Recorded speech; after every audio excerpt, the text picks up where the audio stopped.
Hi, everybody, and welcome to Exegetically Speaking, a podcast of the friends and faculty of Wheaton College, Wheaton, Illinois, and the Lanier Theological Library in Houston, Texas.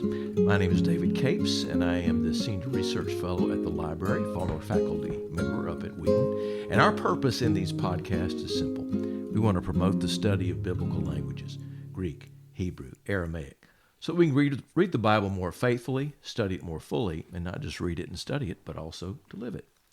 Joining me today is Dr. Aubrey Buster. I like the sound of that. Dr. Aubrey Buster, Assistant Professor of Old Testament at Wheaton College. Thanks for being with us. Thanks for having me, David. It's a pleasure to be with you, even from a distance. We're doing this during the days of COVID, That's so right. We're having to be distanced of 1,100 miles, which is enough, I think. It's enough for social distancing. Now, one of the things we haven't talked about on this podcast, which strikes me as odd that we should have done it before, but you're going to do it today, is talk about the name of God in Hebrew. Mm-hmm. Now, tell us a little bit about the uniqueness of that and how that goes. Yeah, so the proper name of God is revealed to Moses in the book of Exodus. It is the name that becomes used throughout the Bible. This name, which is, we know the consonants of it, it's the Hebrew consonants Yod, He, Vav, He. And scholarly consensus argues that it should probably be pronounced Yahweh, though I'll explain shortly why we're not exactly sure how it used to be pronounced. No recordings from those days. That's right. We have no recordings. And the question is, what does this name mean? What does the name of God signify about who God is? And in the context of the book of Exodus, what is God trying to reveal about God's own self through the revelation of this name? Was the name revealed earlier than this time? So that's a great question. It is used earlier. It is used earlier. So it is used as early as, I believe it's Genesis 5 is the first reference to its name.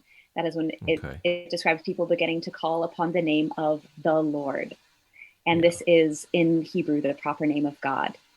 But its origin story doesn't occur until much later in terms of the literary order of the Hebrew Bible. So what happens in that encounter between Moses and God? On Mount Sinai, yes. So in this encounter in Exodus 3, verses 14 to 15, we see God encounters Moses in the wilderness in that famous scene at the burning bush.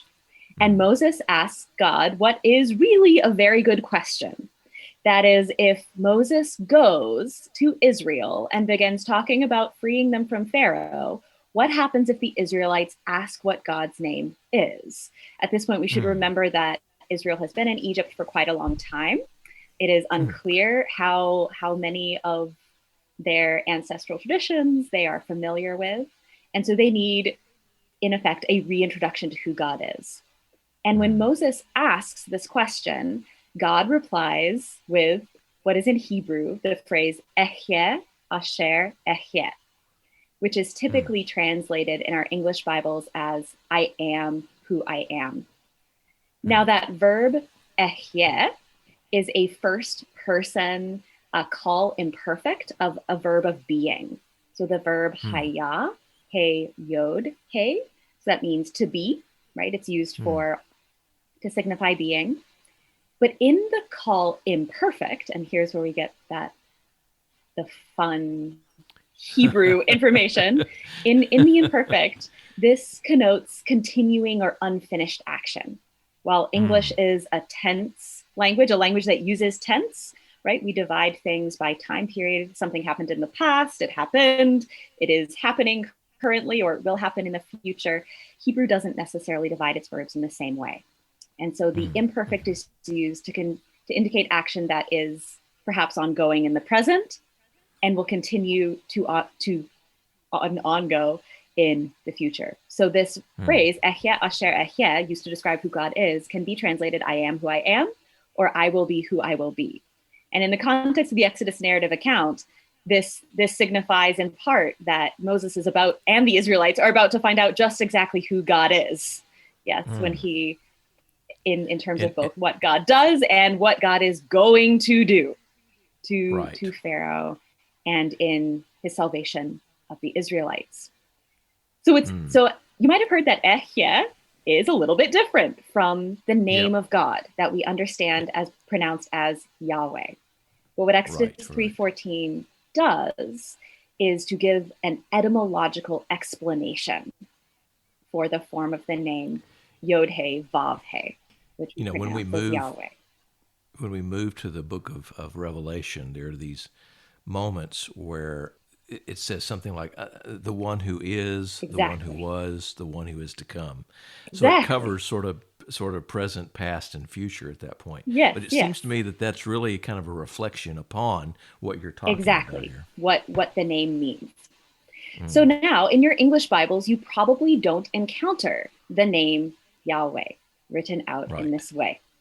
There are a few translations. There are a few translations that do, but there's a very good reason to not and present them in this way. Why would people not want to do that? Yes. Why would they not? So in probably the post-exilic period in Second Temple Judaism, the proper name of God was considered to be too sacred to pronounce. So out of reverence for God's proper name and deference to the holiness of God, there began to be substitute words that were used when this name, the 4 letters, the Tetragrammaton, were encountered in the text.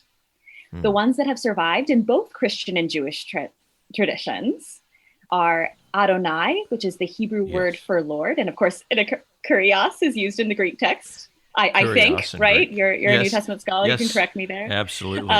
Or Hashem. I made a living off of that. Yes, exactly, which is Hebrew for the name. And so when these 4 consonants are encountered in the Hebrew text, they are replaced with Adonai, which means Lord, or Hashem, which means name. And so both Christians and Jews for many, many years adopted the practice of substituting the proper name for God, and this still continues today. My rabbi friend, even with the word God, yes, he won't write out the word God. He writes G, all capital letters, the capital G, and then there's a dash, and then a D. Yes. So there's a reverence even for the word God that isn't the divine name. Exactly. But it's still so closely connected to God that you got to be careful how you spell it, careful how you say it. Yes. So what about the word Jehovah? Oh, yes. What about the word Jehovah? Because we only have about a minute left. Yes. When we come to the word Jehovah, I mean, that sort of effectively for a long time became God's name. Yes. Right? So as a result of the English Bible. This is likely a nonsense word. And it is a combination of the consonants for Yahweh, Yod, He, Vav, He, Yah, Ha, Va, and then the H at the end, and the vowels for Adonai. In order to prevent... So it's a composite It's a composite word.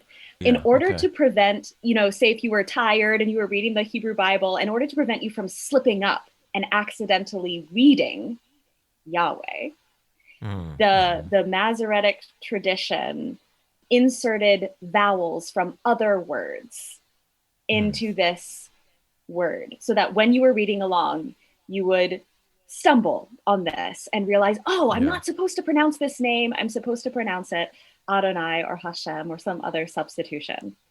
And when the vowels for Adonai, right, a shava, a cholam, and then an A-class vowel, right, a consonant at the end, you get Jehovah. And so this is actually probably a non-word, though it reflects the consonant vowel combination between Yahweh and Adonai.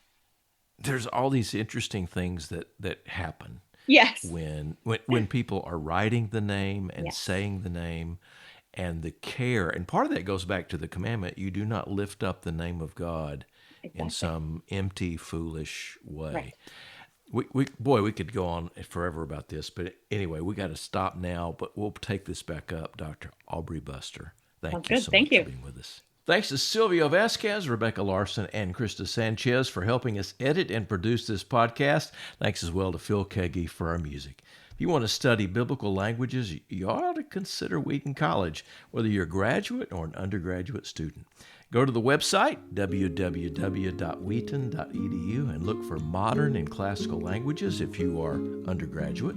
But if you're a graduate student, look for the Master of Arts in Biblical Exegesis. Get started soon. If you have questions or comments about this podcast, we'd love to hear from you. Contact us at exegetically.speaking@wheaton.edu. Thanks for listening.